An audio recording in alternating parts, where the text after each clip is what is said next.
таких условий получили мы в 2018 году. Вот, и с этого времени мы никаких результатов не получили. До Нового года обещали, что до 2020 года они сдадут и примут в эксплуатацию эти трансформаторы, которые они простроили. Эти провода у нас уже 2 года по улицам протянутые. Ну, я насколько понял, что они сделаны неправильно. Я так думаю, что их и не принимают, поэтому вот, что подрядчик недобросовестный, выполнил неправильно свои работы. Вот мы письма получали до Нового года, что должно было быть в 2020 году, а сейчас уже до второго квартала 2021 года ответ пришел. Столбы поставили, пожалуйста. Уже почти сколько уже, около 2 лет, наверное, они стоят. Вон провода везде торчат, нигде не соединено. Столбы кривые.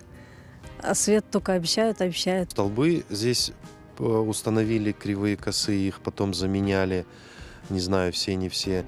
То еще, в общем, постоянно какие-то происходят отмазки, так скажем.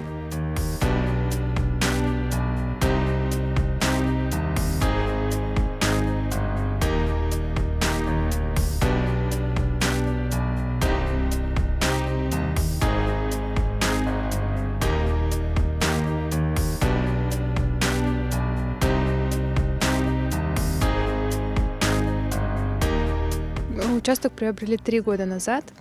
Мы заключили договор с Крымэнерго, нам дали техусловия, и там прописано, что в течение 6 месяцев нам обязуются провести свет. Но прошло уже 3 года, света нет. Обращалась в социальные сети, в разные органы, писала Аксенову, ответ получила, но постоянно дату, получается, переносят.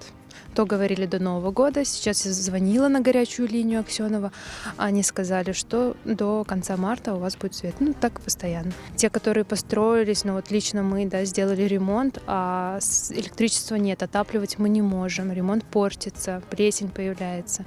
Переехать мы не можем, снимаем квартиру, ну, от безысходности.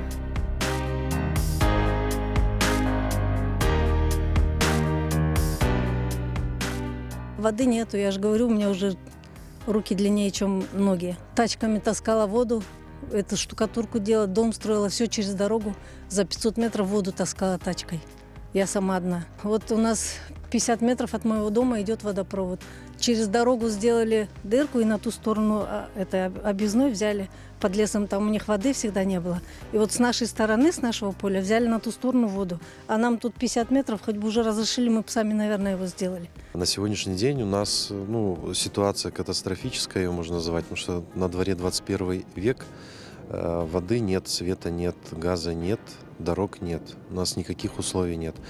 На сегодняшний день у нас острая необходимость в электроснабжении. Мы с 2017 года переписываемся со всеми инстанциями, и до сегодняшнего дня мы получаем только лишь ответы без никакой конкретики. Здесь порядка, наверное, 60-70 домов, но если бы хотя бы свет был бы, то было бы минимум в 2 раза больше. Очень многие не могут доделать ремонты, очень многие. Очень многие не начинают строительство.